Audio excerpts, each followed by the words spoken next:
Envision like a toothless pimp.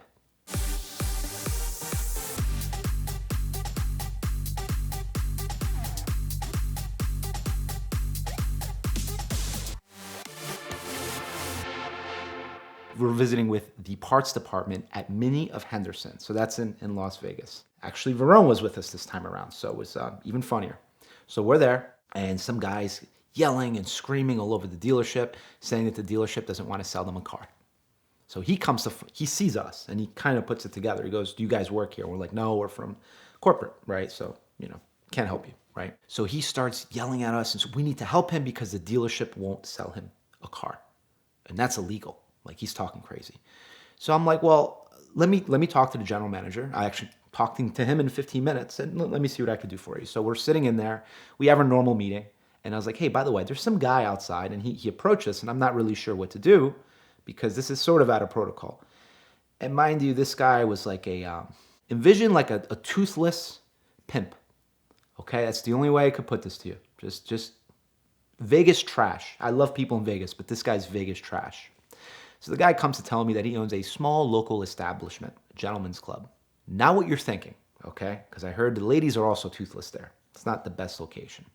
So they didn't want to sell him a car because this was his fourth buyback.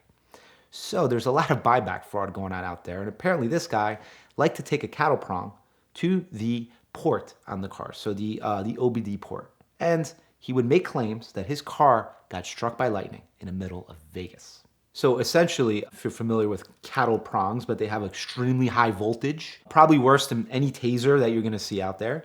And what he would essentially do is open the door and pull down. There's a little cover over the OBD port to protect it from dust and maybe this, right? And he would just hit it with the cattle prong and jump all the pins. Now, if you do that, modern cars can have anywhere from 50 to 100 different ECUs in it. This will pretty much kill all of them, the whole car. So much of the value of a car is in the electronics. Not in this case, this was a Mini, but let's say like you had like a 7 Series and they have 100 modules. It's almost laughable because maybe the car is $90,000 and the module average price is about $1,000 each. So you almost have more modules than other stuff in the car. So yeah, and the thing is, this is like his fourth time doing it. Like it's the nerve on people. It's insane. This guy had a thing for Minis, and that's not really like a pimp car, right? He had a thing for, it was Countrymen. It's all Mini Countrymen. And he just kept doing the same thing. I mean, you realize the damage that happens when you do that. The car's, it's totaled. It pops all the modules. That's why he was doing it. So spoke with him. It's like, okay, fine. And it's like this guy was almost waiting for us outside the GM's office. So I let him know that, he needs to take it up with the GM. And, I really don't know what to tell him. And as we're walking out to our car, he invited us to his club to see if we can sort out the situation in maybe a different kind of way. We definitely didn't go to his club, and we moved on our merry ways that day. Funny enough, we did actually encounter a few cars, like less than a handful, that were legitimately, it is being struck by lightning, right? So it's not the most common thing in the world. And what would actually happen is there'd be a hot spot on the car or a location. And say it was a black car, you'd see like a white spot. It wasn't even that obvious. It just looked like maybe the car was, it was maybe somebody put wax on it in that spot. That's what it kind of looks like, and just never buffed the wax off. But if it is struck by lightning, it's a Faraday cage. So it's going to go around the car and just dissipate because the car is grounded. So in most cases, nothing will even happen to the car. So we would normally go to a dealer visit to basically talk to the parts department. So our big thing was to make sure that parts and accessories in general didn't get forgotten about because there was money to be made. So our big thing was connecting all the pillars to the dealership, right? So parts, sales, and service together, and making sure we got our piece of the pie. So normally if we're doing a dealer visit, yeah, we'd visit with the GM, but we'd really hang out in the parts department, in the shop, and then a little bit with the salespeople. But the only way they really sold stuff was if we had spiffs and things like that. If you focus on the front end, and from anyone who works at a dealership will tell you that, right? And for us, we had to learn that. So I had a little bit of dealer experience when I was in college. So I worked in a dealership. So I kind of got it. Dealerships are like wild. And a lot of times when someone from corporate goes to a dealership, they have a hard time just doing the visit because you're shocked. People are cursing at you, and it's just like not what you're used to. I was more of a straight shooter, so I would maybe have those conversations in their own language, right? Like however they wanted to talk, and we do that. But the best way to sell stuff was to focus on the front end, Because if the salespeople want to do it, then it's going to happen. If not, I mean, 70% of that stuff got sold when the car was new, not later. People didn't walk in the door like, hey, rip me off. Sell me some $6,000 wheels. Nah, not going to buy. I'm going to go to somewhere else. So you got to understand, right? When you're doing dealer visits, so when corporate comes in, you're suited up and you have to watch everything you say. And I was not press trained for good reason. Okay, I wasn't always the best. I used to SEMAs and stuff. I was always bad to have around because I tell the truth sometimes, right? So, but I was obviously allowed to visit dealers and stuff like that, but we would never actually talk to the customers. So with JCW, that was a big thing because then that really started to inspire all the different special editions that we did. Okay. And these things, like, they didn't go away. They were like herpes, man. They just kept popping up. We were just constantly doing special editions because it worked.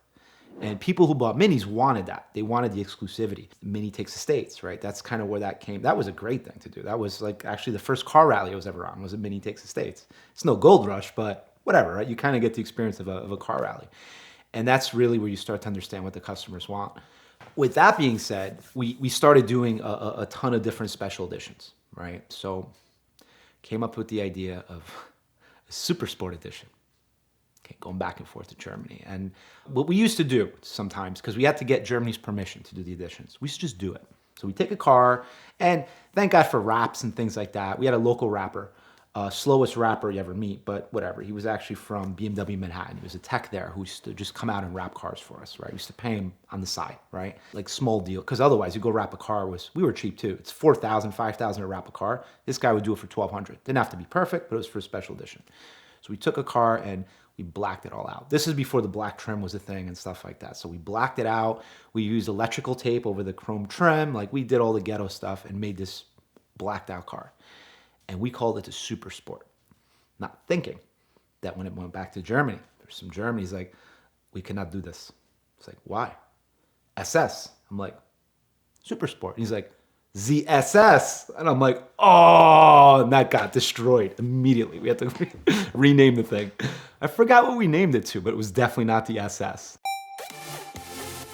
We all love Amazon, but most of us have had that experience where you buy something with a lot of glowing reviews that shows up and is just a piece of garbage, and it wasn't what you thought you were buying. Unfortunately, Amazon can be full of bad actors and fake reviews and things that just don't live up to what you think is going to come in a day or two after you order it. That's why New on Amazon has been developed. It was developed by Patrick Kupolari, a friend of the channel, a good storyteller who's talked about BMWs and McLaren F1s and things like that, and he's a huge e-commerce expert, and you can learn more about that on his YouTube channel. But he built a site of trusted sellers, well-reviewed products, and things that he actually knows will show up looking the way that you want them to. And so it's a great way to filter out some of the noise and some of the bad products that you might otherwise discover on Amazon. So check out New on Amazon at the link in the description below, and thank them for supporting VINwiki this month.